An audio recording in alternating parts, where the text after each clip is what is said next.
We do have quorum, Clerk. I'm going to call the meeting to order. We're going to open in public session. Just going to advise those in the public gallery that they're welcome to use mobile devices as long as they are in airplane mode and that all devices are to be muted. It's not permitted to take photographs or record any part of the meeting. Members, are there any new interests to declare, not declared at our first meeting, that are relevant to any matters under discussion today? No? Okay. Agenda item 1, apologies. Clerk, are there any apologies at this stage? Chair, no, just that Anya and Aoife will be a bit late. Okay. Anybody online today? No. No, okay. A couple of members will be arriving shortly. Okay, Chairperson's business. Item number 1, members, you probably aware, you may be aware, and if not, I'm going to make you aware that I made a member's statement in plenary on Tuesday morning regarding the Department's Net Zero survey, which seemed to be open to anyone rather than the farming focus that had been envisaged. I tried to get in touch with officials after being contacted by some farmers, but I didn't get a response at that time in the morning. I thought the best way to resolve it and expedite the issue was to make this statement, and the survey was then taken down by lunchtime.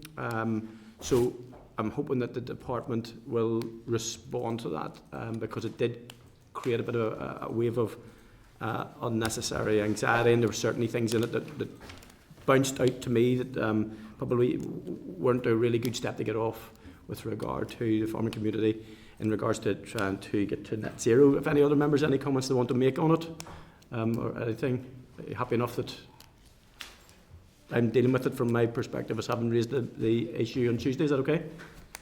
Okay, thank you, members.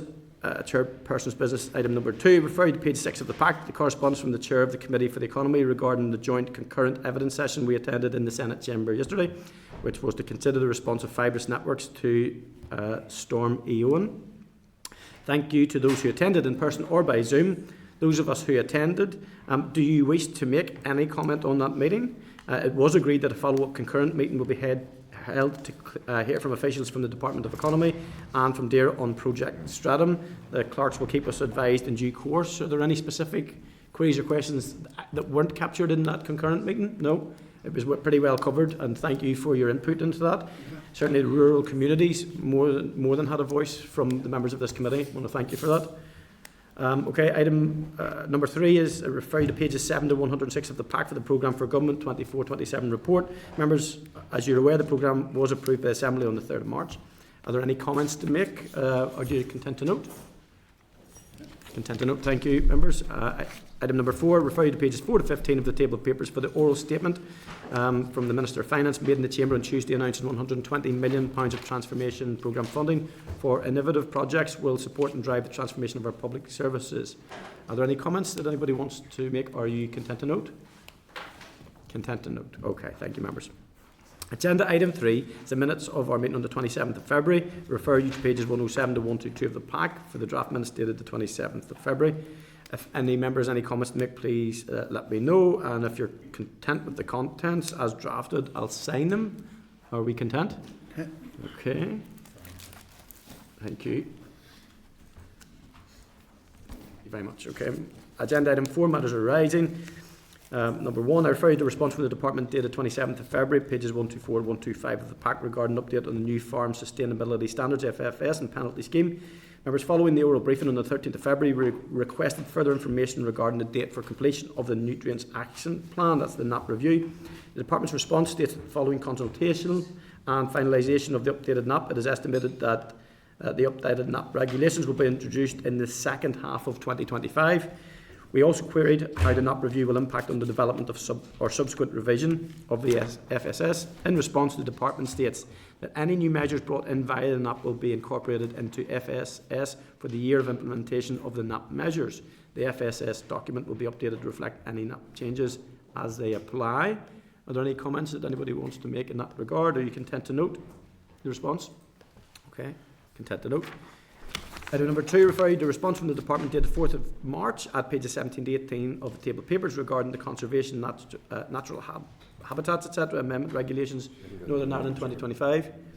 We received an oral briefing on SL1 at our meeting on the 20th of February and agreed that the Department proceeds to make the SR. However, we sought clarity on the dates that DERA realised that Regulation 8A 6B did not reflect the devolution arrangements for marine conservation, and also on the meetings with DEFRA to agree the way forward.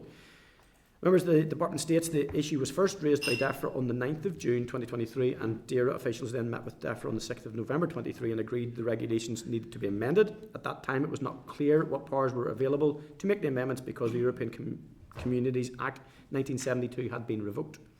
DERA later found that Section 14 of the retained EU Law, Revocation and Reform Act 2023, could be used, and on 5th of November 2024 provided DEFRA with a list of the necessary amendments. On 20th of December, DEFRA confirmed they were content with the proposed amendments, that Section 14 could be used for this purpose, and for DERA to commence the process of making the amending regulations. So that's the response, guys. Are you any comments to make, or are you content to note? Content? Note? Okay. Agenda item 3, refer you the response from the Department dated the 4th of March, pages 21 to 23 of the table of papers regarding NICES sick absence levels. Members, we requested details of what action DERA plans to take to respond to sick absence levels amongst the staff. The Department states it recognises the need for a supportive approach towards managing sick absence and takes its lead from the Department of Finance, who are responsible for the NICES sick absence policy. The NICES People Plan 24-25 details the commitments to support the health and wellbeing of staff and assist line managers to manage sickness absence, and the NICES Health and Wellbeing Strategy and Action Plan was launched in January 2025. Members, the response outlines additional actions, including establishment of the NICES Mental Health Forum, mandatory sickness absence training for all new line managers, management information dashboards to identify any emerging trends, and strengthening service providers by the NICES Occupational Health Services. Members, anything that they want to note or comment to? I have just one comment to make on it. I'm just aware that a lot of times statutory agencies will look at what they do to manage sickness as opposed to what they do to prevent sickness. And I think it's an omission from this. And if you're minded, I'd just like to make the comment in any response that we make. And I know this goes more to the Department of Finance because they have the policy and do the regulation. That it might be just to maybe ask a question: do they do anything in that preventative, proactive space to reduce sickness as opposed to just managing sickness? Happy enough, yeah. Happy enough? Thank you. Thank you, Clerk. Agenda item... Sorry, Chair, do you want a letter to the... Just a short, yes. Just to Finance, Department of Finance, and copied to DERA? Yeah, please, yeah. Thank you very much. It's clear as coffee when I say it, isn't it? Okay, agenda item 4, refer you to correspondence from the Department dated 4th of March at pages 26 to 29 of the table papers regarding the Gangmasters and Labour Abuse Authority, GLAA, proposed licence fee increase. Members, the Department is advising of the proposal from the GLAA to increase their licensing fees by 55% from the 20th of April 2025. The GLAA fees have not been reviewed since 2009 and are not currently covering the cost of its licensing services. This is a statutory requirement for GLAA to consult with DERA before making any rules and fees, and its response is requested from Minister Muir by the 10th of March. Members, I don't see any explanation in the letter for the fees not having been reviewed since 2009, but it does state that under managing public money, the GLAA should have been reviewing their fees on an annual basis.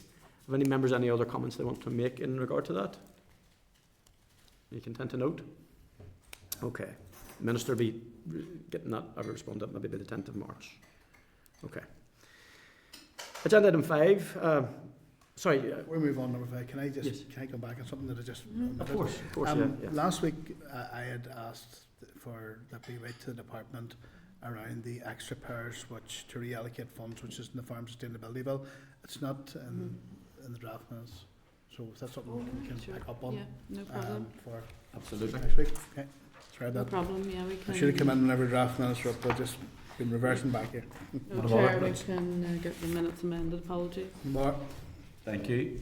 Okay, members. Agenda item 5 is the Department of Agriculture, Environment and Rural Affairs evidence session on the avian influenza outbreak. We wrote to the Minister on the 17th of February requesting an urgent oral update regarding DERA's response to the outbreak. Members, I refer you to pages 129 to 135 of your pack, to the briefing from DERA dated the 21st of February, and to pages 136 to 140 of the pack, to the ministerial written statement dated the 24th of February that we considered at our meeting last week in advance of today's oral briefing. So I welcome the following departmental officials to the meeting: Ignatius McKeown, Divisional Veterinary Office, Sandrine Gunst, Senior Principal Veterinary Officer, and Jim Blee, the Deputy Director of Animal Disease Control.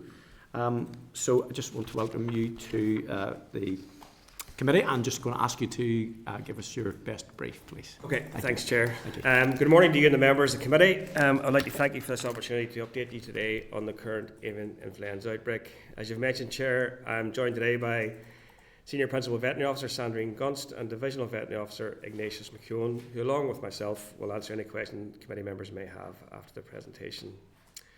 In terms of avian influenza preparedness in Northern Ireland, the Department has well established robust disease control contingency plans in place to manage the risk of disease incursions and protect local industry. The avian influenza response plan outlines clear procedures for responding to suspected cases, including rapid diagnostic testing, disease eradication measures, protocols to restrict movements, and the establishment of disease control zones to mitigate for onward spread of the disease. Members will be aware that an avian influenza prevention zone was put in place across Northern Ireland on the 18th of January this year. This decision was taken following a disease risk assessment carried out by DAERA veterinary officials, including results from wild bird investigations. The measures in the AIPZ include stringent, mandatory biosecurity measures to help prevent the spread of disease from wild birds. Biosecurity continues, though, to be the most effective tool to prevent an avian influenza disease incursion. In an effort to mitigate further against any incursion of high-path AI into the commercial poultry sector, Minister Moore took the decision on the 12th of February this year to introduce a mandatory housing order with effect from midnight on Monday the 17th of February. This gave commercial keepers and backyard flock keepers time to prepare and was in consultation with industry. This further disease prevention measure legally requires all bird keepers, including owners of pet birds, commercial flocks, backyard and hobby flocks, to keep their birds housed or otherwise kept separate from wild birds. A ban on poultry gatherings was also introduced at the same time as the housing orders. A housing order was also implemented at the same time in the Republic of Ireland, following Minister Muir's discussions with his counterpart, Minister Martin Hayden, in Daphne. To date, there have been 41 cases of high-path AI in both commercial and captive birds in Great Britain during this season. An AIPZ is in force across Great Britain, and a mandatory housing order similar to Northern Ireland is in place across the most heavily affected places of England. There have been 6 detections of the virus in wild birds in the Republic of Ireland in recent weeks, ranging from Donegal to Wexford. Furthermore, colleagues in Daphne have recently investigated 2 suspect cases, one in Monaghan and one in County Donegal, in kept birds, with tests coming back as negative for both these cases, thankfully. Across Northern Ireland, as of today, there have been 4 confirmed cases of high-path AI H5N1 on premises in Northern Ireland. One at a captive bird site in Magherafelt, where a 3K captive bird monitoring zone was implemented. That was lifted on Tuesday at 4:30 following successful completion of all activities at that site. There are 3 at commercial sites in County Tyrone of PZs and SZs of 3K and 10K. Depopulation and preliminary cleansing disinfection has been completed at all sites. Disease control zones were established around each infected premises, as mentioned, and significant work is ongoing to ensure the requirements within the disease control zones are progressed effectively and efficiently in line with the established protocols. Full details of the scope and measures required within these zones and maps are available on the DAERA website, and include the requirement that all moves of poultry products, including litter, eggs or meat, within, into and out of the zones are required to be licensed. A movement licensing centre has been established to facilitate this, including the deployment of a licensing app to further streamline this process for industry. The Movement Licensing Centre has issued over 400 licences for the movement of live birds, eggs and poultry litter, and before licences are issued, clinical visits by veterinary staff are required 24 hours before the movements of live poultry. The licensing of table eggs requires verification of production records, and this process is demanding on resources but essential to our disease control measures and safeguard industry operations. From a public health and food safety perspective, the PHA has advised that avian influenza is primarily a disease of birds and the risk to the general public's health is very low. The Food Standards Agency has made it clear that avian influenza poses a very low food safety risk for UK consumers, and that properly cooked poultry and poultry products, including eggs, are safe to eat. However, There is a concern that this virus, like any virus, could mutate into a strain which is transmissible from human to human. This has been monitored very closely by public health colleagues across these islands and, of course, globally. In respect of trade, the confirmation of notifiable disease in Northern Ireland can have a significant effect on exports. As international trade is a reserve matter, DAERA is working closely on a daily basis with DEFRA market access colleagues to ensure trade with third countries is maintained where possible. Trade colleagues are supporting industry on a continuous basis to understand the restrictions and timing related to these being lifted. There has been extensive field activity by DAERA staff undertaking disease control activities, with staff working out of normal hours at evening and weekends to ensure disease control measures are taken as quickly as possible. This work has included taking control of infected sites following disclosure of disease, carrying out the culling and disposal of birds on site, preliminary cleansing and disinfection of the infected premises, carrying out of veterinary clinical visits in the zones, sampling of further report cases, tracing high-risk flocks, and undertaking further surveillance visits and telephone calls to all flocks within the disease control zones. Eradication teams have worked under difficult conditions on the infected premises to ensure the humane culling of infected birds and disposal of carcasses safely and as quickly as possible. The teams of staff on these sites can range from 15 to 20 members of staff depending on the method of depopulation. The resource available for field activities has been impacted by both the stand-down period requirements between site visits and the need to retain a cohort of available clean veterinarians and animal health and welfare inspectors to attend report case premises and to carry out the surveillance and licensing activities. DAERA officials continue to engage with affected flock keepers to discuss next steps with their premises, including dealing with poultry litter and manure and developing protocols for final cleansing and disinfection and detailing the requirements and timelines for restocking. Restocking can commence 21 days after final cleansing and disinfection, or 3 months after preliminary cleansing and disinfection, subject to a veterinary risk assessment and sign off by the department. Surveillance activity is required within the disease control zones to ensure that there's been no onward spread of the disease from affected premises. At this juncture, veterinary officials have conducted over 120 in-person clinical visits and made almost 800 telephone surveillance calls.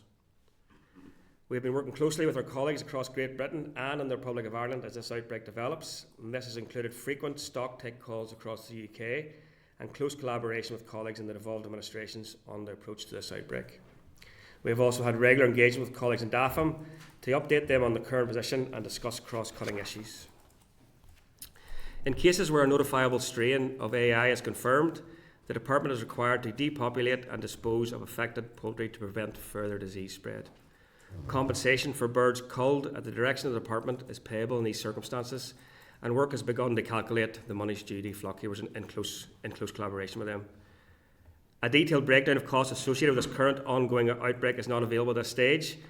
However, costs will include the procurement of external depopulation providers, hiring of equipment, culling, disposal, and preliminary cleansing and disinfection, as well as staff costs, including overtime. Since the first confirmed case in this current outbreak, we have undertaken frequent engagement and communications with local industry and other stakeholders to heighten awareness and deliver key messages on how to protect the Northern Ireland poultry flock from an incursion. We have highlighted the biosecurity self-assessment tool, which is available on the DAERA website, along with guidance to assist all bird keepers to review, enhance and maintain robust security measures to protect their birds. The Minister met with industry stakeholders on the 25th of February, and the Department continues to engage with stakeholders from across the agri-food sector to update them regularly on this evolving situation. And we will continue to reinforce the importance of biosecurity measures and vigilance. There have also been extensive media interviews, press releases and a social media campaign communicating the introduction of the IEPZ and housing order and further emphasising the importance of good biosecurity. The avian influenza text message service has also been used regularly to update on the new measures to mitigate against the risk of an incursion here and promoting good biosecurity. So the risk of a high path A incursion to domestic poultry in Northern Ireland is currently assessed as moderate. With biosecurity, and you've heard that word a few times today, Chair, biosecurity continuing to play a key role in the potential to reduce the risk posed to each individual flock. The veterinary risk assessment highlighted that it was imperative the poultry industry and all keepers of birds should review and critically reinforce their biosecurity arrangements, including the physical separation of wild birds, particularly waterfowl and gulls, from poultry and captive birds, as this remains the most effective protection against an incursion of AI. And as outlined above, we will continue to work closely with all stakeholders to communicate this important message. All measures introduced will continue to be in place until the risk of a further avian influenza incursion reduces, and veterinary officials will continue to keep these measures under regular review in close collaboration with industry stakeholders. Thank you for your time, and we are happy to take any questions that members may have. Thank you very much. It was a very detailed brief and was really enjoyed it. I've got 3 questions. The first one's pretty short. How effective do you think the instruction to house all birds has been, and how do you measure the efficacy of that at the moment? So, first of all, in the communication of the message, we communicated very broadly. Minister made a statement in the House, and we also had press releases, updates to the DAERA website. We communicated through text message to all registered keepers. That little bit of time was given so people could prepare and ensure that they could meet their legal requirement. In respect of efficacy, I mean, I suppose we are subject to either our inspectors witnessing things and taking action, or public reports in respect of non-housing. And we have had a small number of reports, and our enforcement approach in this would be, to visit those people and maybe communicate with them what the requirements are, give them some guidance, and then, revisit those. We haven't got to a stage yet where we have got to a position where we are aware of any flock that's not housed and that has not followed our guidance. But if that was the case, then we would move to enforcement in respect of that.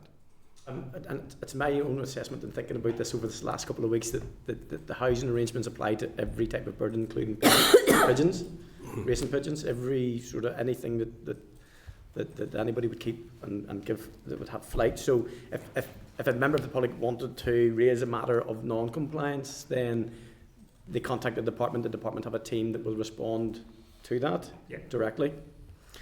Okay, there's a bit in there in the paper. It's about contingency plans and how the department would prepare for instances like this. Could you talk me a wee bit through how often the contingency plans would be assessed? Is it done in a tabletop manner, and how that's reviewed? Okay, so I'll start and hand over to Sandrine. So we have different levels of a contingency plan within veterinary service as well too. We would have our generic contingency plan, and then we would have individual disease contingency plans, and that's the same for avian influenza. In respect of exercises, those are carried out regularly, but when you talk a bit about the exercises and then... Yeah, they're carried out, and for example, in June we had an exercise on African swine fever in cooperation with the South as well, with DAFM. We have internal exercises, we have the structure, we have a central structure and a local structure. So they are exercised regularly or annually as well. Their instructions are reviewed. We make sure all the posts are filled with the correct people, with the correct training. Again, that's reviewed at least twice a year, make sure everything is in place and ready to go. We have training organised, so we had big exercise on blue tongue training this year as well. We have online training that we can roll out quickly and efficiently in view of an outbreak, for example at the threat of foot and mouth, which is not even influenza related, but it's just an example. When that came in, we were able to quickly roll out online training just to remind all staff again of all the signs, the procedures and everything else. So it is, there's a full team dedicated to this, and it is a continuous exercise. We also benefit, Chair, we also benefit as well too, obviously, from our relationships with our UK colleagues, which are very close and very well established and very mature and been ongoing for many years, including from before my tenure and during Ignatius' tenure, maybe before Ignatius' tenure as well. But we do benefit from that. We benefit from that critical mass across the UK and being involved in national exercises as well at a significant level. How's that managed? Is that like a service level agreement or a memorandum of understanding, or is it just in the operational space that it's From an animal health perspective, obviously animal health has devolved to the Four Nations, but it's clearly recognised that animal health across the UK is interdependent and interconnected, as it is on the island of Ireland, given that it's a single epidemiological unit. An animal disease policy group is probably the key forum for that, and that's the 4 UK CBOs and policy leads and operational leads where appropriate. It used to meet quarterly. Since the EU exit, we now meet weekly, and that's the forum for that organisation and that coordination in bringing the 4 nations together in respect of animal health. Okay, my final question then is around how does the department support farmers in terms of animal welfare then, because some of the flocks obviously will be perhaps free-range flocks who predominantly will be used to and enjoy that outside experience, but obviously maybe the business isn't set up specifically for housed birds, and then is there anything in there to help and advise and assist bird keepers in that in regard to maintain high levels of animal welfare whilst their inspections are ongoing? Martin, and hand over to Ignatius maybe as well, but we do have a comprehensive guidance on the DAERA website in respect of housing birds and measures that we take. And that's why it maybe takes a little bit of time to ensure that from your largest commercial flock to your backyard keeper who has a half a dozen chickens, to ensure that both they can meet their legal requirement and how to go about that in those extreme scenarios, but also how they ensure that they maintain animal welfare. But I know, Ignatius, you might touch on some of that. Right? Yeah, well, I suppose really normally poultry basically can be housed, without a lot of without a lot of poultry or welfare concerns. But whenever you move to other species such as ducks and geese, well then, generally speaking, there can be welfare issues in relation to them. As Jim says, there is some information available on the DAERA website in relation to welfare, and I suppose really at the end of the day, they can consult their own PVP as well, their private veterinary practitioner.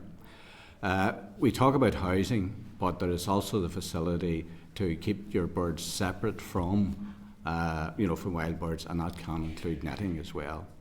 So they don't all have to be housed as such. There is a facility there if this is going to cause major welfare problems, that they can keep them in an outside pen, provided it is fenced off and netted so that there's no access to wild birds. Yeah, I'm going to move on very quickly. The difficulty with that one, I think the Minister had used an example of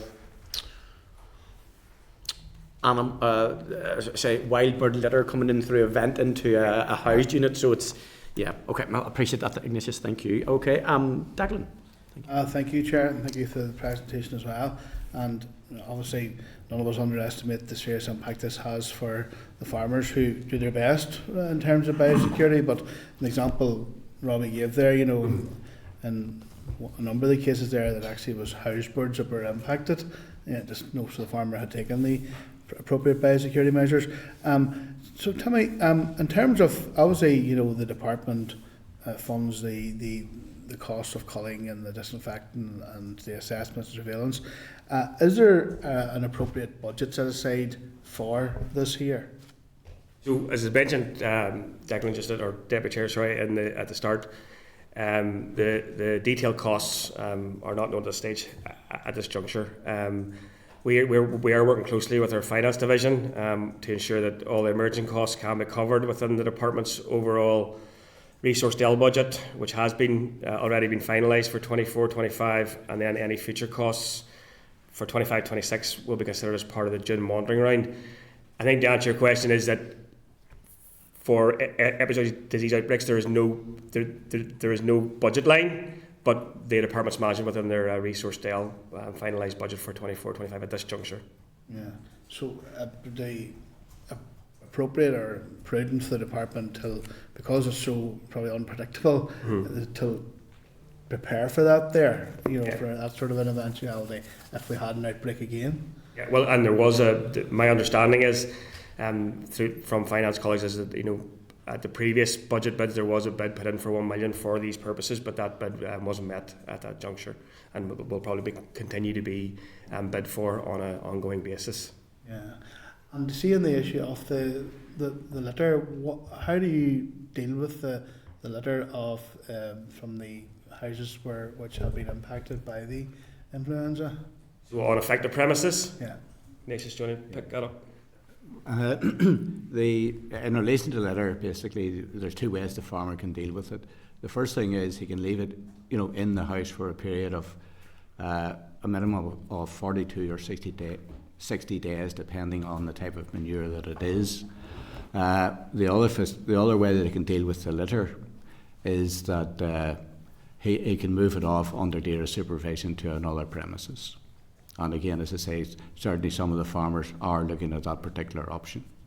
And we've been working closely, Deputy Chair, with all the affected farmers in respect of what measures are required, what the process is going forward, and the timelines around restocking. We have single points of contact for each affected premises, so that they have a clear channel of communication with the department to raise any issues and clarify any understanding. Yeah, just on that, just to add, we have met with the individual farmers, with a meeting with all the interested persons within the department, talking to the individual farmer, and again we've gone through the process with them, explained the options available for the disposal of litter and the cleansing and disinfection process. And if they have any questions, obviously then they can come back to us and raise any issues that they might have. And a lot of these premises affected would be in border areas as well, and there is arrangements for with farmers north and south in terms of transposing or the litter as well. So have you been engaging closely with DAFM around all those issues as well? So in general terms, in respect of epizootic disease, as we've said, the island is a single epidemiological unit. We meet very regularly with our colleagues in DAFM. In peacetime, we would meet fortnightly, regularly, and sometimes more regularly, and then in the heat of a battle, I would call it now, we're meeting more frequently. We met with our colleagues just in Newry on Tuesday there on a number of issues where high path AI was discussed.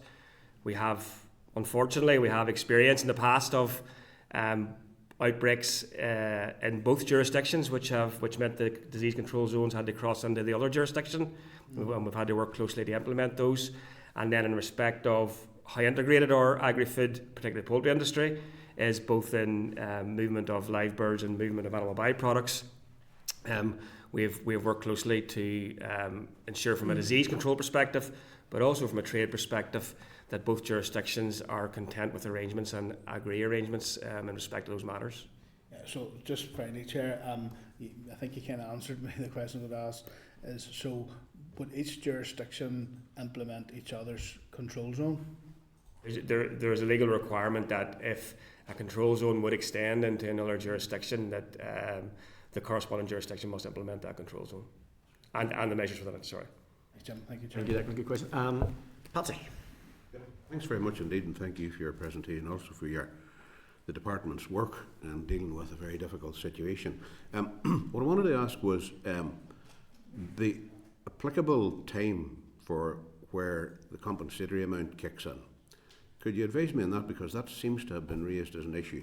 Can you tell me when, in other words, say there's a flock of, we'll say 10,000 birds that was there recently, are all 10,000 of those birds compensated for?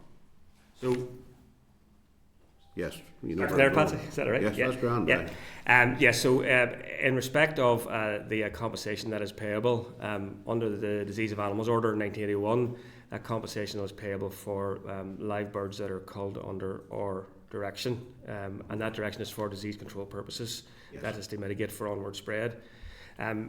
We appreciate obviously that time is a factor here, particularly given the nature of this disease, which is devastating in most circumstances. So our baseline, our starting point is that we will cull based on, or we will compensate based on the live birds we'll cull, and we'll make an assessment in conjunction with the farmer in respect to that. Now, of course, there may be logistical challenges in respect of ensuring that we can get our staff on the ground, depending on the time, what's the weekend or public holidays or things like that. But also if we were procuring external depopulation providers, there may be some time there as well. So we will take that all into account in discussion with the farmer in respect to that. In general terms, in GB, they allow about 48 hours from time of confirmation to the time of starting culling as an acceptable. Yes. We don't have that sort of policy laid down yet, but it's one of the lessons learned that we're taking from this is to review our position in respect to that. So to answer your question, that was a long way around, but the shorter answer is we compensate for live birds that are called in our direction, but we recognise that there are circumstances where that may need to be assessed in conjunction with the farmer, and we're happy to have those conversations. So that's my point. There will be, and there have been, as you know, instances where birds that were infected haven't been compensated for because of that, if you like, that time lapse or that time gap. So you said you're going to have conversations about it. I'm sort of taken to the next step. What's going to be done about it? So we do have one conversation ongoing, yes, in respect to this, and the effective flock keeper has made a case in respect of the time that was taken from confirmation to culling started and the number of birds, and that is going through the decision making process within the department to agree or negotiate with that farmer in respect of a payment that could be made in respect to that. So let's take it to the decision making process. I presume you or some of us have an input to that. We would have an input from my perspective, from the legal perspective, and yes, I'm not going to rehearse that line again, but from a logistical perspective then Sandrine's operational team would have what's reasonable and what were the barriers or what was the time delays, and is that was that within our control, was that out with our control? So I don't know why you want to touch on that. Sorry. As you will know, just to expand a wee bit further on it, people are going to be getting it tight enough because they'll not have an income for 6 months from that specific from the birds. So anything difficult, if you like, at the far end, and none of them ever wanted to have this infected and plague upon themselves, upon their flock. So they're losing out income in general, but if they're losing out compensatory amounts for birds that have been infected with AI, then you want to make sure, I would want to make sure that they're properly looked after. Circumstances beyond their control, circumstances maybe even beyond their control in terms of getting to the actual premises to deal with to cull the birds. So can you maybe give us some indication as to when that will be rectified, because you want to make sure that in future we're not arriving at a similar type situation where people are disadvantaged basically at both ends, and then, if you like, disadvantaged for a further 6 months on top of it. So I could pick up the 6 months part first, and then I'll come back to the yes, second part. So, depending on the options taken by the flock keeper, then there's no definitive timeline in this, Patsy. But they could be back. They could be restocked within 40 days. And that's pretty average. Given the requirements for C&D and the time delays. Then, so about 40 days would be fair enough estimate. It could be slightly shorter, and it could be longer. So they could be back in 40 days. I suppose in respect of the compensation and the time when that assessment is made, I think we have to work from a disease control perspective and a veterinary service perspective. We have to work within the legal vires, which is that we compensate for live birds. Again, as I say, we do recognise that goes no way to compensating a farmer for the impact that this has on them and their farm family, and we would need to take that forward with the rest, with the other part of the department, and in relation to any sort of further support that might be available, out with what the disease control legislation states. Get that, Jim, but I'm sort of trying to get to the point that, you forgive me, Chair, just for on this, because I want to tie this one down. If you have those types of circumstances where, due to, we'll call it, there may be delays on people getting out to cull the flock, or other exceptional circumstances as well, that birds aren't been compensated before to the farmer, and you know exactly what I'm talking about. Clearly there's a case before yourselves at the moment where that has become an issue and is a live issue. I want to make sure just that is, if you like, closed off, tied off, and that in future circumstances where that does arise again, that particular, if you like, confluence of different issues arrive, that maybe things aren't done as fast as what they they might have been somewhere else, that a person isn't disadvantaged further as a result of that. So what I'm trying to get at here is, as you know, when will you have some clarity around that issue? So we do have a process in place, and that process is ongoing in respect of that affected farmer, and that is going through the decision-making processes now, as it is, and there'll be further discussions then with Finance Division in respect of the type of payment that could be made and the justification around that. So that process is there, it exists. I'm just not here to champion one cause. I want to make sure that in future, if similar type circumstances do arise, that there will be, if you like, a methodology put in place or a methodology ready to go live that deals with and addresses that situation. I think that is part of what I've said about taking this as a lesson learned, Right, looking okay. at what other jurisdictions do and having a clear understanding and in close engagement with industry, which we work with very closely, about what a reasonable time frame is, and then what the steps are if that time frame is missed. And Chair, just to wrap that all up, if we could have an update as to what mechanism the department will put in place to deal with that. Thank you, Chair. Thank you, Pat. Said pretty forensic. You'll remember that one. Yeah. Thank you. Well done. Okay, William, you're next. Thank you, Mr. Chairman. And you did say, I think, that there's 4 outbreaks in Northern Ireland. Now, those 4 outbreaks in the same general area are more widespread. So are they in the same general area? So they are in the same general area. It's Macrofeld, Cookstown, Pomeroy, Stewartstown are the sort of 4 broad areas, Okay. but very, very close together, William. From the last outbreak, an individual farm in Northern Ireland, how long is it till you can lift restrictions from the last outbreak? What's the time frame for saying we're safe to open and lift restrictions again? So there's several levels in that, William. So we'll start at the disease control zone level. So a PZ, the protection zone, which is 3 kilometres round and affected premises, can be lifted within 21 days of effective preliminary C&D. And then the surveillance zones that are around that is a further 9 days. So that's lifting your disease control zones. Now that's allowing that, that we carry out all the surveillance activity within those zones. As I mentioned in the opening remarks, that includes clinical visits, which is veterinary service staff having to be on the ground and a clinical visit of the birds and inspection of the production records, and then also surveillance visits. So 30 days is the minimum period that those zones have to be in place. But again, we always caveat that depending on resource and depending on the number of premises, you'll be aware this is a very poultry dense area, and there's a significant number of premises within these zones that we have to carry that out. But I don't think, Ignatius, we missed the 30 days that are in our outbreaks in 2021, 22. We haven't missed our 30 days, so that's our target, and we will try and maintain that. But we will keep the committee updated in respect to that. Following on from that, we still have the avian influenza prevention zone in place, and I suppose that's important to remember as well too. That's in place across Northern Ireland. Within that has the housing order and the ban on poultry garlings.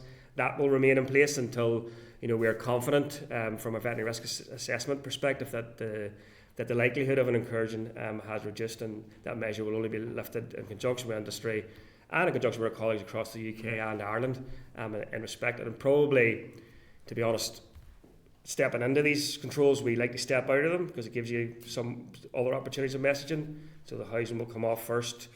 Well, maybe the poultry gallons will come off first, and then the housing will come off after that, and then the AIPZ in general coming off after that. And then I don't know whether you want to touch on trade, but there's a third level then, is that restrictions that are put on for trade can last longer than some of these, because obviously third country trade partners can put their own measures in place and their own requirements. One key area for unlocking that is WOA zonal freedom. We trade as part of the UK. After the first outbreak was the first time that Northern Ireland was recognised, and as a credit to our industry and credit to colleagues in veterinary service as well too, that we were recognised as a zone of the UK free from AI.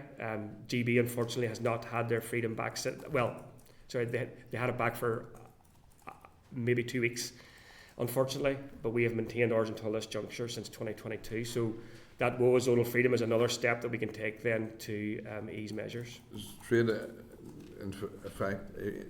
affect boilers or eggs the most? any difference in the factor of trade? It can affect both broiler, the export of broiler meat to third countries, and also the effect of some commercial eggs are also exported to third countries. And this will freedom. There's a scarcity of eggs seemingly, so I wouldn't have thought there's many eggs being exported to third countries. Well, as I said, certainly in the past we've exported eggs to third countries. Yes. Okay, thank you. Thank you. Michelle, have you? No, Was I'm that fine. asked? Thank you. Patsy has asked my question. Thank you. Chair. Maybe there's somebody else. I've got. Do you want to come in this one, or is it Following on on that? from what William had Okay. said, was whenever House of Birds is humanely destroyed, what is the time frame to replacing that, the birds back in that house again, a new flock? Okay, so there's a number of routes to restocking from the flock keeper that are providing legislation, and you know, legislation has a purpose, but I mean it's based on science, it's based on risk, and it's based on the survivability of the virus and certain conditions. So the preliminary C&D is the most, is the first stage, and really the role of preliminary C&D is to sort of mitigate for any onward spread of the disease.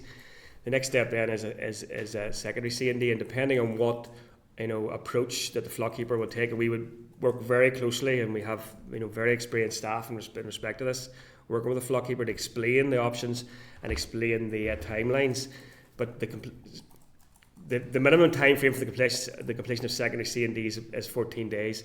But in realistic terms, it's probably 15, 16, 17 days. Ensuring things like in legislation, it's 14 days. After that's been completed, that secondary or final C&D, once that's completed, 21 days after that, the birds can be restocked. Now, if the flock keeper doesn't undertake that secondary C&D for whatever reason, then there is provision in the legislation that based on a veterinary risk assessment, we could permit restocking after 3 months after the completion of preliminary C&D. So there's a couple of routes to restocking. It depends on our engagement with the flock keeper and the choices are made therein with that. Thank you. John Blair? Thanks, Chair. Thanks to all of you for the information we received, but keen to hone in a bit more of on the biosecurity issue. How satisfied are you with the uptake on that across the sector in general?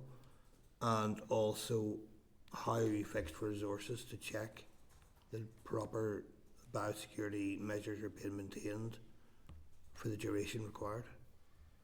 So I suppose in the first instance, John, I had to say, when the department recognises and ministers recognise this as well too, the poultry industry in general in Northern Ireland are excellent. They are second to none in respect of the approaches that are taken in respect of biosecurity, and they accredit that, given the infection pressure that's being experienced across these islands and across Europe in recent years, they've kept this virus out for 3 years now. And our colleagues in the UK have had significant challenges in that. So our baseline starting point's really good. Our AIPZ that was put in place is those good measures that should be being carried out at all premises, but just putting that into law and giving us that lever if needed. I have to say, Sandrine, from a field perspective, we're not aware of any significant issues. We were aware during the last outbreak of a significant issue of birds not being housed, and we managed and dealt with that through our enforcement process, which of course is your advice, your engagement, your education, your little bit of encouragement, and then finally we didn't go to enforcement at that stage and the person complied. So from a resource perspective, it would be our field staff in the field DVOs who would be tasked to go out and inspect and provide advice in the very first instance. And I don't think we would have any concerns about that at this juncture. And the level of reports, to be honest, John, are little or none. We are very happy to hear if there's concerns out there from elected members or other constituents. We're very happy to hear those concerns and act on them. Thank you. And definitely at the commercial level, they are very good, and we do have that contact and engagement and discussing biosecurity measures that make sure that we're both happy if our inspectors come on site, as well as their own procedures, that everything is aligned and robust as well. Okay. We're actually meeting industry in an hour's time as well to discuss biosecurity and litter movements within the zones at 12 o'clock today. Thank you. Members, final one.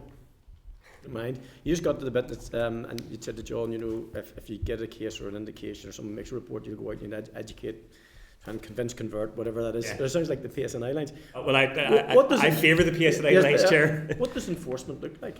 What powers do you have if it's not acted upon? What can and could you do? So the AIPZ is under the Northern Ireland Avian Influenza Regs 2007 at Article 6. It's a legal requirement and it's enforceable then under the DOA and a fine up to £5,000. Sorry.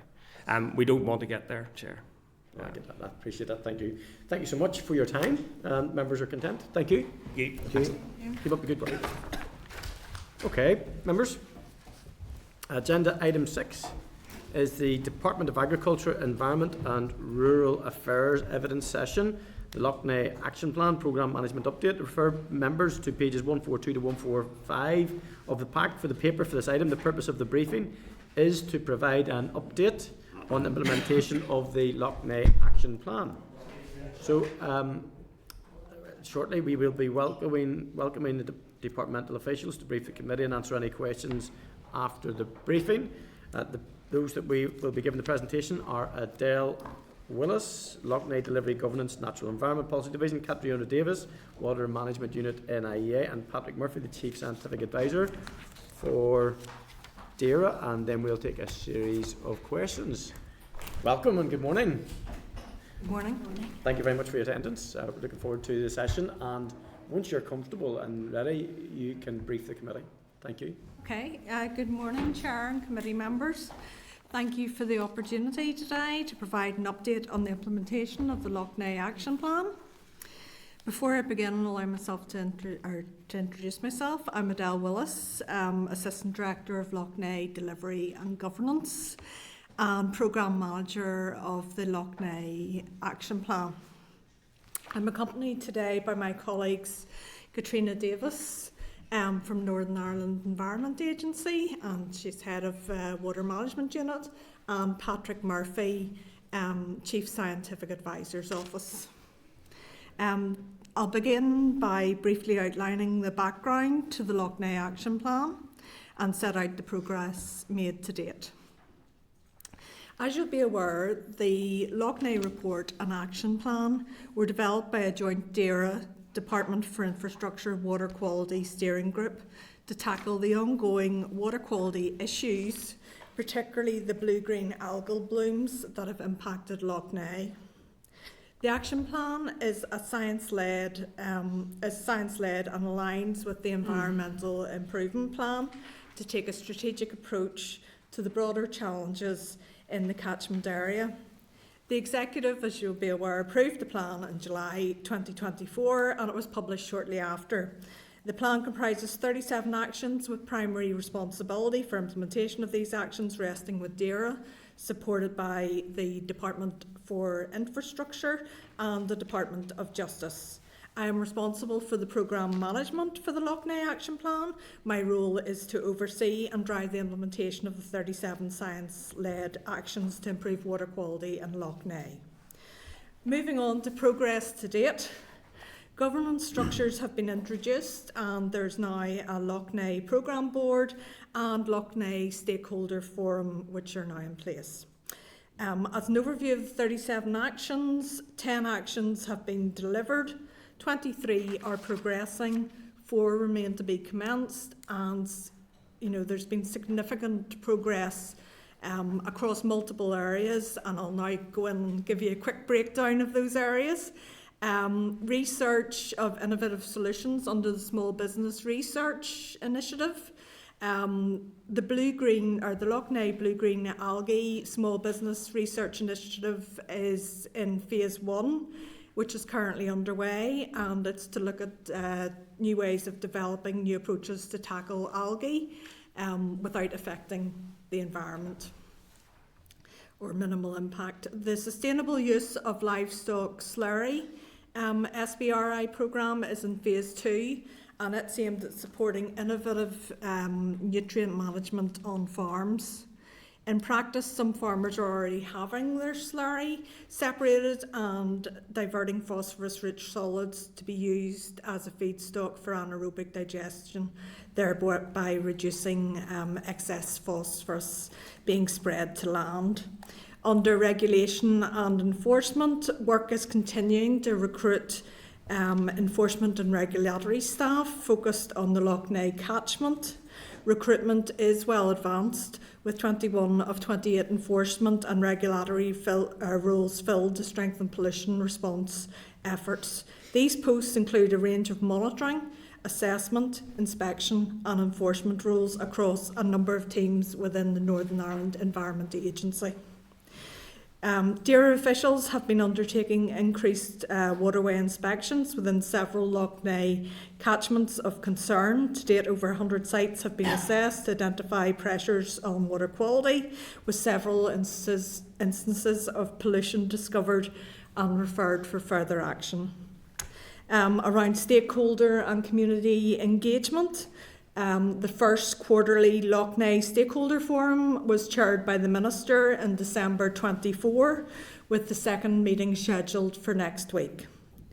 There were 3 public drop-in events in October 2024 to engage local communities on water quality issues around Lough Neagh, and a communications plan and campaign brief is being developed to coordinate future public engagement. On monitoring and surveillance, the interagency blue-green algae monitoring protocol published in May 2024 was implemented during the 2024 bathing season. The protocol was successfully used to deliver public health messaging at impacted bathing waters throughout 2024, and a report of the 2024 results is currently being compiled and should be published within the next few weeks. In relation to the longer term vision for Lough Neagh, a 2-day innovation lab has been organised for the 18th and 19th of March, with the purpose of the iLab to generate solutions and to establish a long-term vision for Lough Neagh over the next 20 to 30 years' time. The DAERA PhD Studentships Programme competition recently closed, and DAERA intends to support at least 3 Lough Neagh related research projects under this programme. A Lough Neagh science platform is being developed, and it will include a data platform with modelling capacity for Lough Neagh and its catchments to inform future policies. It will also include research into blue-green algal blooms and toxin dynamics, cycle and fates, and then also microbial source tracking to assess antimicrobial resistance. I'll now provide a quick forward look for some of the planned work over the next 6 months or so. So for regulatory improvements, we've established an enforcement liaison group to develop proposals for enhanced enforcement powers and fixed penalty notices, with a public consultation expected in the coming months. In the coming weeks, CAFRE, our College of Farming and apologies for that, will deliver further farm water quality events, sustainable agricultural programme awareness events promoting actions on water quality and the soil nutrient health scheme. We'll also provide additional training for the soil nutrient health scheme, which, as you know, there's been quite a big uptake to date in that. Work will continue to be progressed on the Lough Neagh Science platform over the next few months to continue building the software and incorporating detailed scientific data from the loch and its tributaries. A Lough Neagh communications plan and a communication campaign brief is in development, as mentioned previously, with the aim of this being agreed in the coming months. Also, as mentioned previously, the Lough Neagh blue-green algae SBRI Phase 1 is progressing, with suppliers developing their proof of concept. At the conclusion of this phase 1, an assessment will be made on progressing phase 2 and commencing it in 2025-26. A public consultation on proposals for the updated Nutrient Action Plan will be launched in spring 2025. In parallel, there will also be a consultation on the associated strategic environmental assessment and habitats regulations assessment. It is envisaged that the updated Nutrient Action Plan will be regulations will be introduced later in 2025. Finally, it is the intention to publish the third cycle River Basin Management Plan in the next few months, subject to executive approval. In conclusion, our Minister remains fully committed to driving forward the Lough Neagh Action Plan. It's important to remember that the success depends on collaboration across government, local authorities, businesses and communities. Planet is obviously one of the executive's 3 missions, and protecting Lough Neagh and the environment is priority number 8 of 9 objectives of the programme for government. The importance placed on addressing the issues in Lough Neagh and continued support will prove crucial in achieving the short, medium and longer term improvements needed to achieve improvement in the long term. As I've set out, good progress has been made, but it is important to stress and recognise that the issues in Lough Neagh are complex and therefore its recovery will take time. Thank you for your time this morning, and we are happy to take any questions.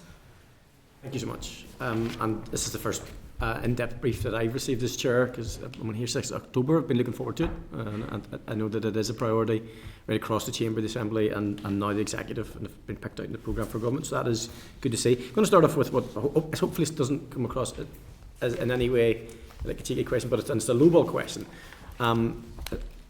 In this year that we're facing into, is there an anticipated algal bloom expected of the same significance as last year or the year before? With the nutrient status of the loch, it's very, very difficult to say that it will not happen. The blooms that have happened more recently are due to maybe changes within the loch. However, if you're asking are there going to be algal blooms or are there going to be potentially the blue-green algae, toxic algal blooms, I would say that there is likely to be an algal bloom. Whether it's toxic or not, we need to wait and see based on factors during the year. But we will continue to monitor that through the Basin Water Protocol and through our NIEA colleagues. And when we get the initial scientific data coming in, both from ourselves and from AFBI, and we're also dealing with NI Water at the moment, we'll certainly be more aware of the exact nature of the bloom and also its potential impact. I appreciate it. I have a specific reason for asking the question. Is because growing up beside the Lagan for many years, we would have seen at times, either pollution incidents or algal blooms, and we wouldn't have understood it. And I would have a small concern that if we have a year where there isn't a discernible bloom, that it would be seen as a success, and it would tilt the overall overarching priorities, because there's significant money now being tilted towards this.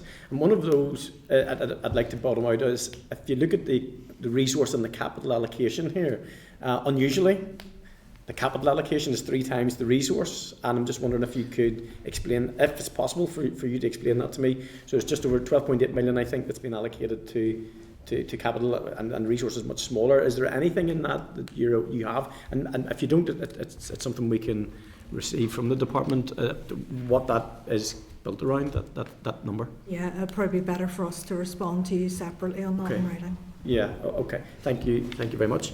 I'm just going to ask then, in terms of an opening question, what will success inevitably look like if you can break it down into the short term, the medium term and the longer term, if it has been fleshed out? Are there any measurables that have been established, apart from obviously not wanting the blue-green toxic algal bloom? Do you want me to start on the I suppose to give you an overview maybe of some of the SBRI projects that are going on at the moment, you may well already be aware of the SOLIS project, which I think you've had updates on previously, which is sustainable utilisation of livestock slurry. The other two revolve around in-lake mitigations. So the first one, essentially the slurry one, involves less slurry, less nutrient going on the land. You then have a second one, which is looking at the potential treatment of the blue-green algae itself in the loch. And then you have a third one, which is space linked to SBRI, where they're looking at satellite imagery and potentially remote sensing to actually see what is going on within the catchments. So within the livestock slurry one, they're now into phase 2. And I think you've been updated maybe previously on some of the measures around it. Within the in-loch SBRI, there are 5 projects currently going forward. 4 of them will trial in-loch this year. So whether they are successful or not is based on those trials. They're currently looking at sites to go in. I think the majority of them have sites designated, but they will be working through the environmental assessments just to make sure they're not going to cause any damage in those particular sites. So for us in the short term, within the science end of it, we're looking at initial tests this year to see what is going to benefit in terms of actually responding to blue-green algae.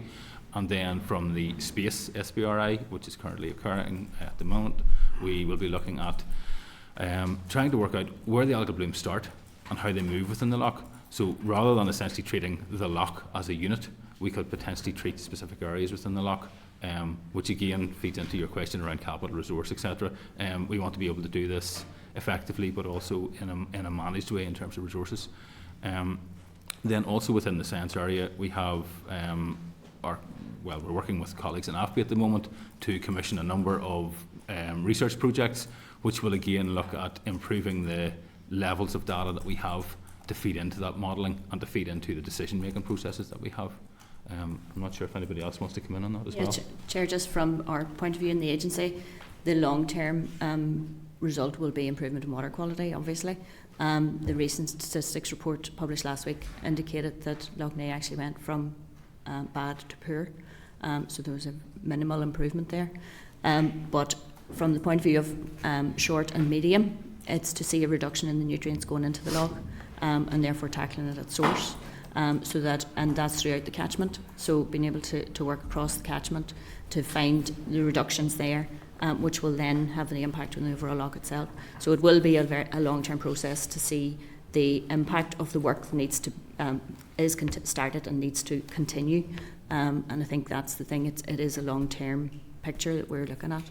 But we have to work in terms of that water quality piece, the measurement of it, the metric for what's in the water, because there will always be things in the water. Is that an international standard, or is it a standard that we have for ourselves? Do we have the standards would come from the Water Framework Directive, which is transposed into our legislation in Northern Ireland, and that's where the standards and the classification process works through to identify what the status is for water bodies. Okay. My final question then, and you started to touch on it towards the end, which is the role of local council in regard to, because they're a significant stakeholder and partner in regard to particularly water frontage and use, and probably roll NI water into this as well as a potential pollutant on the statutory side.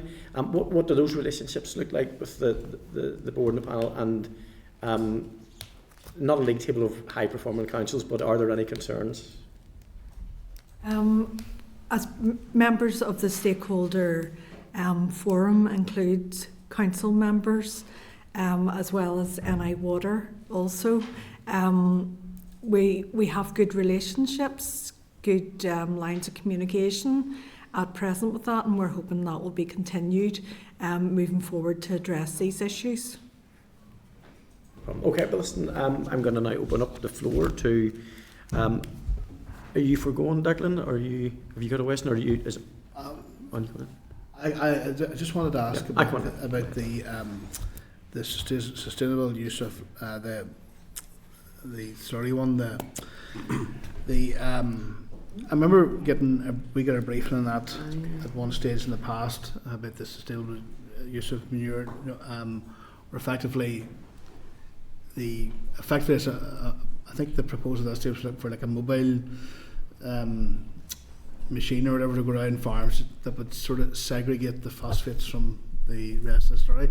Where's that project at, and has it shown any signs of promise? I'm sure it has at this stage. There are, as far as I know, there are 2 awards to date, and I think maybe based on finance, they may be looking at a third.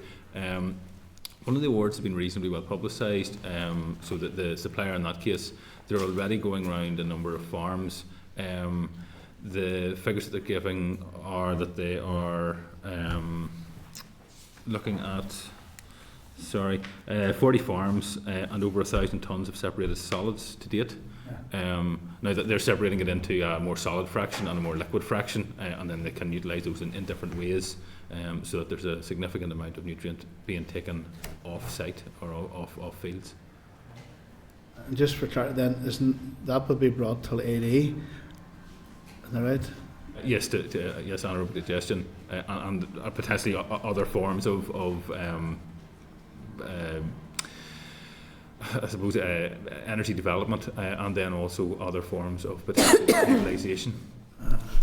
And that there, when do you envisage that scheme will be, fully complete and operational?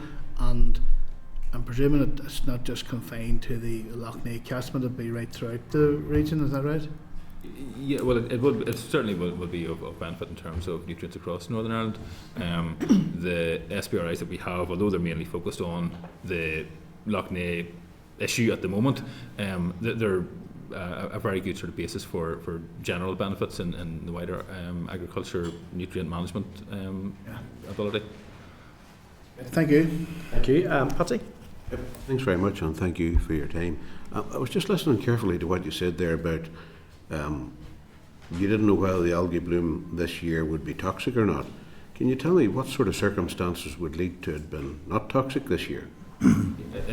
Again, I can give you a rough background based on sort of scientific evidence, but it would depend. There are scientific papers out there that would indicate the ratios of N and P, the exact composition of the N and P, together with temperatures and other factors, could actually influence which species of algae will grow above other species. So you could have more toxic or less toxic algae growing in particular years based on composition. Well, they are going to be toxic. Not necessarily. You could have. I'm not talking about the hypothetical of what the paper. I understand to get some of what you're saying there. There are different hypotheses depending on what the mix is and what the temperature is, and those types of things. But with, in all probability, what will be the same set of circumstances, the same weather, the same flow of stuff going into the loch, the same sediment that's already in the loch, the same water conditions, the same issues around the zebra mussels. Yes. How could that be different this year than what it was last year? It will. It isn't necessarily that it will be different. Every year we'll have slightly different scenarios where you'll have different amounts of water coming in from the different rivers, different temperatures within those different rivers, different mixing areas, and different spread within the loch. So it will depend maybe whether the blue-green algae themselves maybe take hold later in the year, earlier in the year, depending on particular flood events, depending on particular weather. I get all that, but I'm trying to determine if it's not going to be toxic this year. Well, that'd be grand, that'd be wonderful. Yes. Probably on everybody's Christmas card list.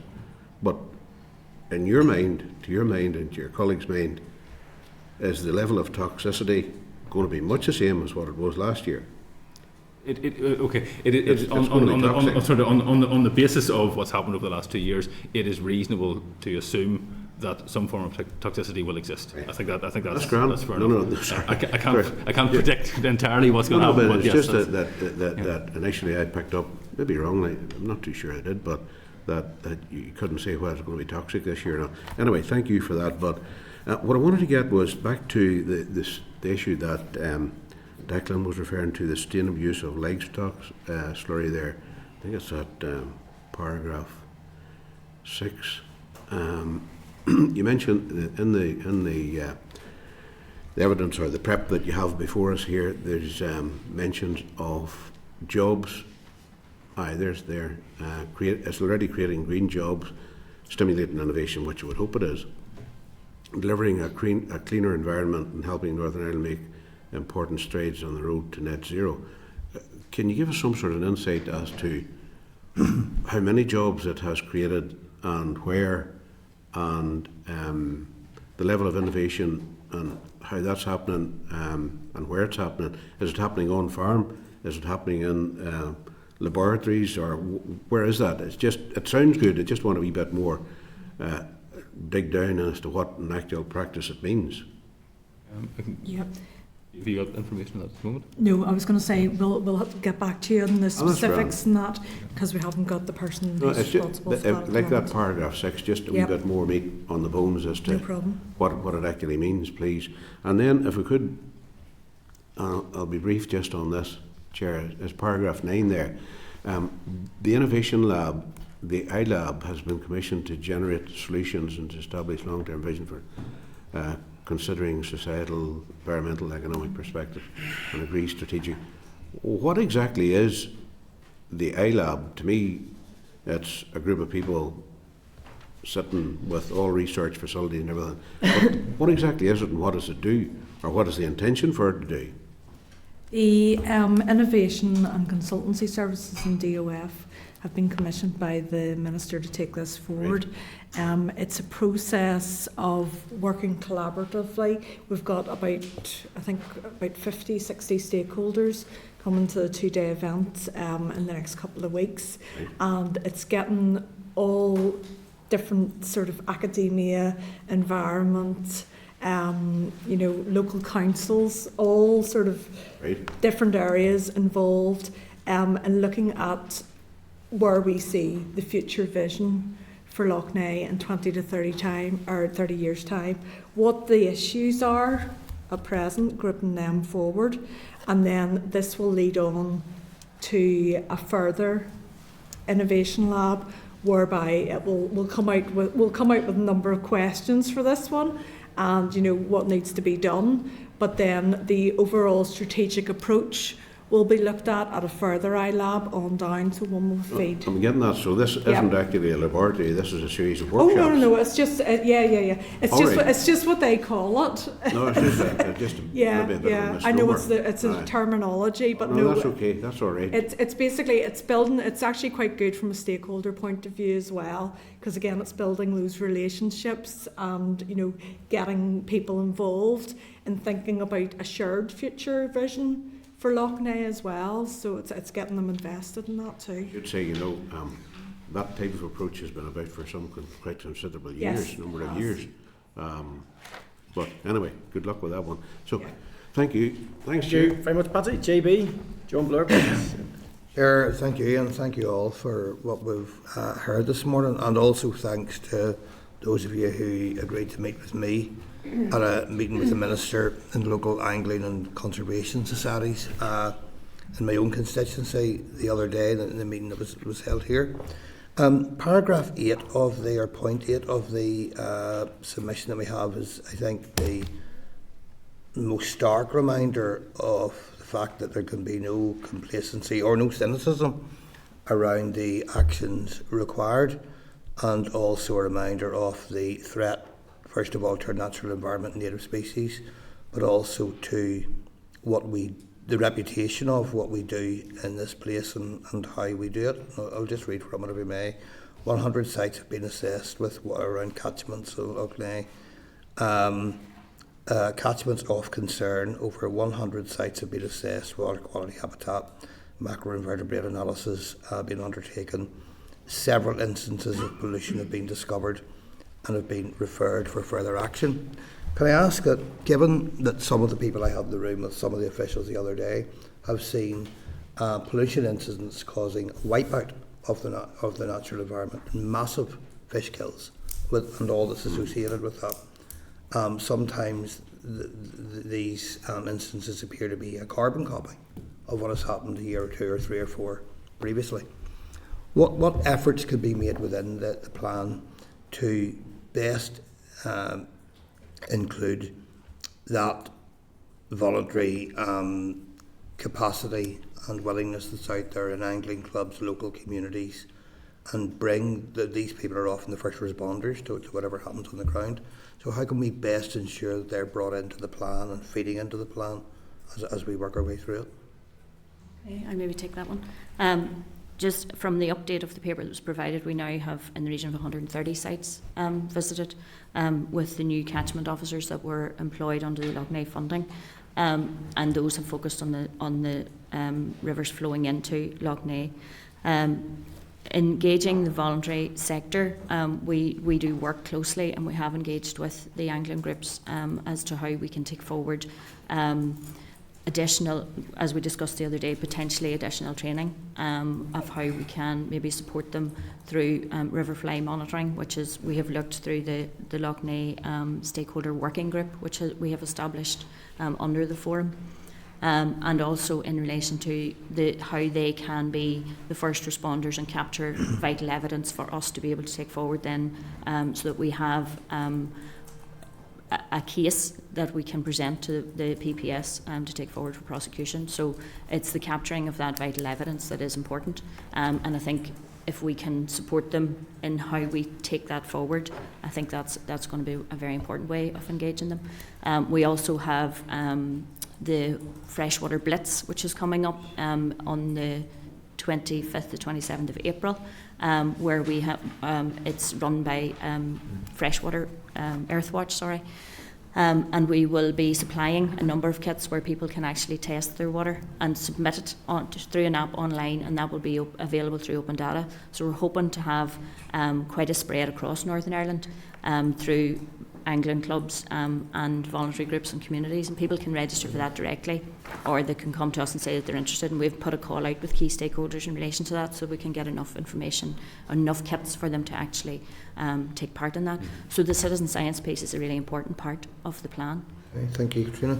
The councils were mentioned by the chair and others there, and understandably so, and I should have said Lough Neagh Partnership are another key player in this, and I know that they're already involved. Separately then, can I say that I am hopeful that this committee will be able to do more on water quality analysis, and have put forward some proposals in that regard, which will be considered soon.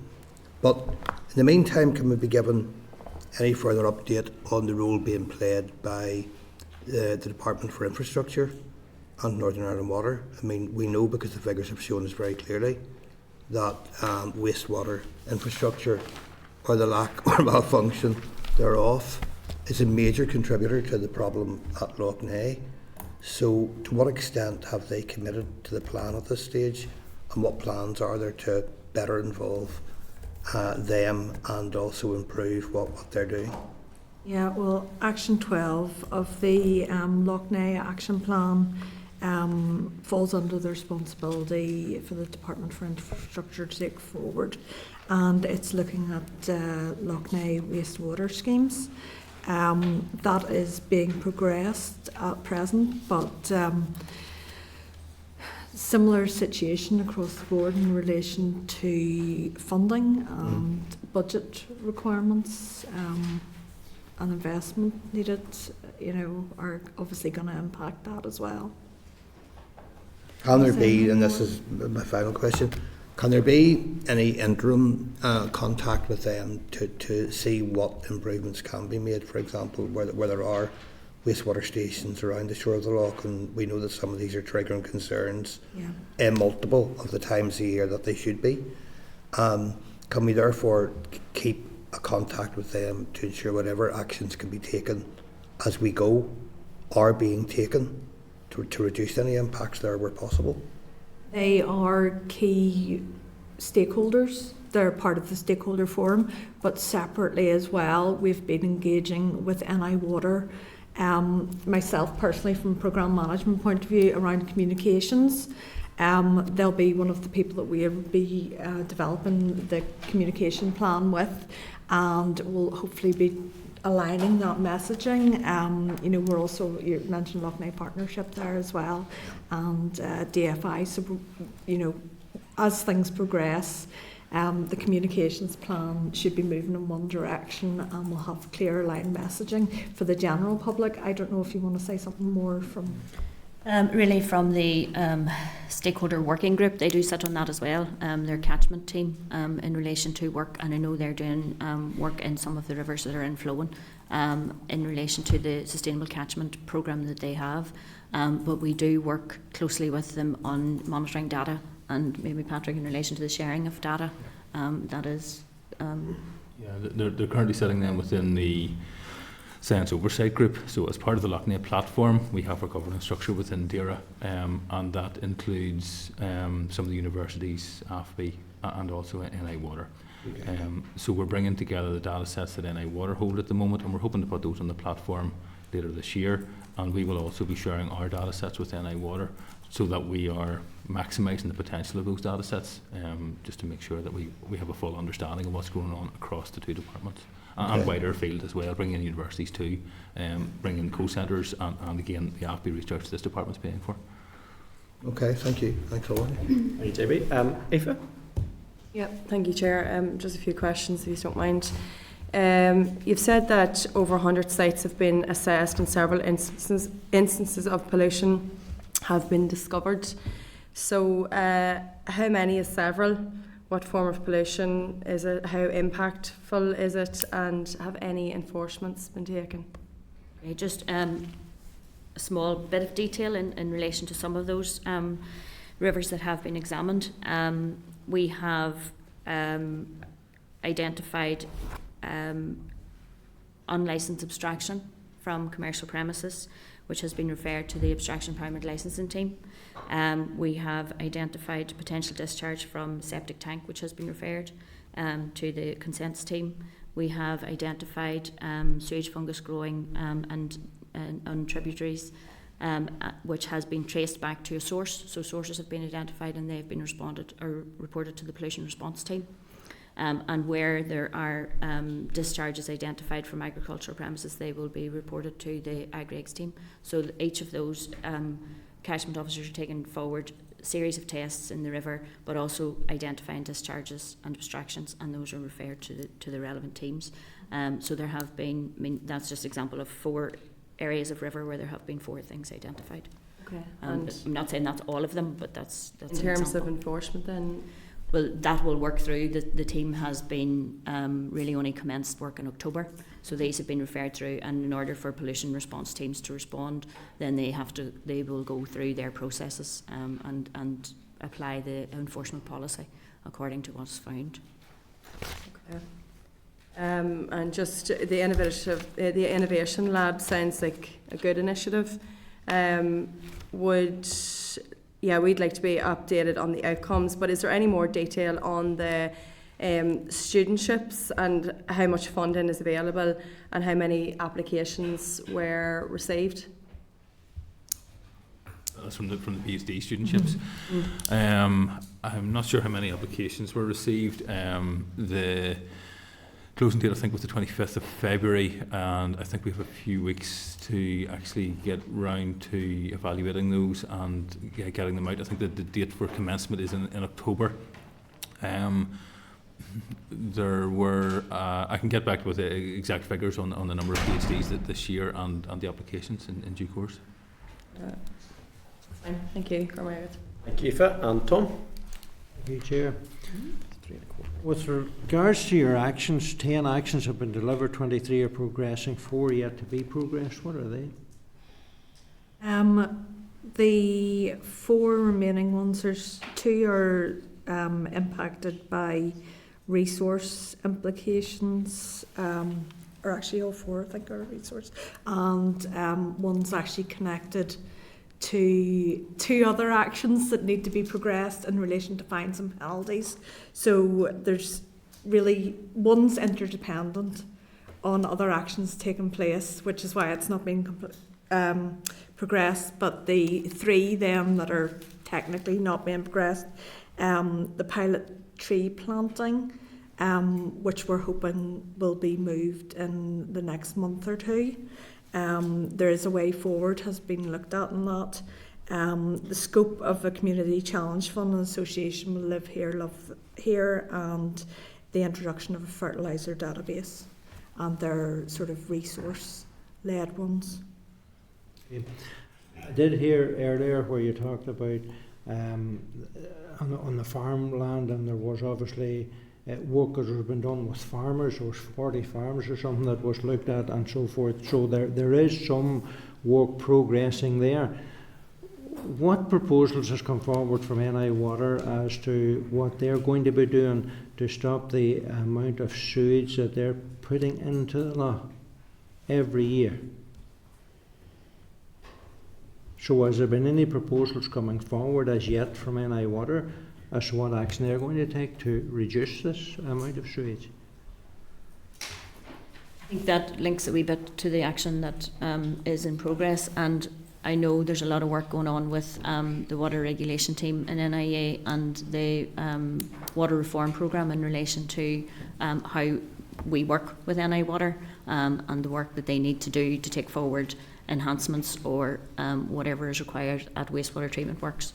And that is tied heavily to the funding issues that NI Water are currently experiencing. So there is a lot of work ongoing, but I can't give you a definitive on what exactly will be taken forward, because that's for NI Water's strategic direction to decide. When will you have some knowledge as to what they are proposing to bring forward to reduce that? They do have their PC21 programme, which identifies the work that they had planned to take forward, but based on resource availability, that will be determined on what funding they have available. I noticed from the actions that the majority of these, the 37 actions, the majority are attributed to DERA. Yet, you know, Northern Ireland Water is one of the bigger polluters perhaps into the law, and really that needs to be taken on hand, and needs to be you need to ensure that throughout this whole process that has been dealt with in an effective way. And I think Minister's very clear that, you know, all sources of pollution have to be considered. It's not targeted to one particular sector, and he would be very aware of the issues that are occurring from NI Water sources as well. Thank you, Tom. Not sure if there's any more questions. Queries. I know that was been raised in the chamber, that when we're working with farmers or landowners or whatever it is, that if government and statutory aren't leading the way, it'll be very hard to see change, and I think that's certainly the angle we want to get to. I've just one final one, just look through the papers there, just a very quick one if that's okay. Paragraph 7, it talks about recruiting an additional 28 water quality inspectors, and 21 recruited and 28. Have you any idea of what that organisational structure looks like? Is that 28 operational people on the ground? Or does 28 look like, hopefully it doesn't look like 26 managers and 2 operational staff? No, I can give you the information in relation to that, because the majority and sit under my team. We have a number of teams where posts have been identified, and that is in relation to the monitoring. So the freshwater, we have a new lake monitoring and assessment team, which is focused on the monitoring, and in relation to, and also for the blue-green algae app, verification of that, and the information coming in over the heavy period of the summer season. So there was 4 posts identified for that. The priority, the restructuring within the unit created a priority catchments team, some from existing resource, and then there were 8 posts identified to take forward the focused cross-compliance work. Now some of those, that involves the administrative support and the inspectors on the ground, because that's a process that has to be delivered through mapping and all of that sort of background work as well. The priority catchments team that I referred to, that are out doing the work, we have 4 posts identified there. The integrated catchment planning team, which covers river basin management planning, and there was 2 posts identified there to look forward to obviously the work on the 3rd cycle plan, looking forward to the 4th cycle plan, and the significant water management issues report that has to be worked through this year. The water pollution response and enforcement team got 2 extra staff to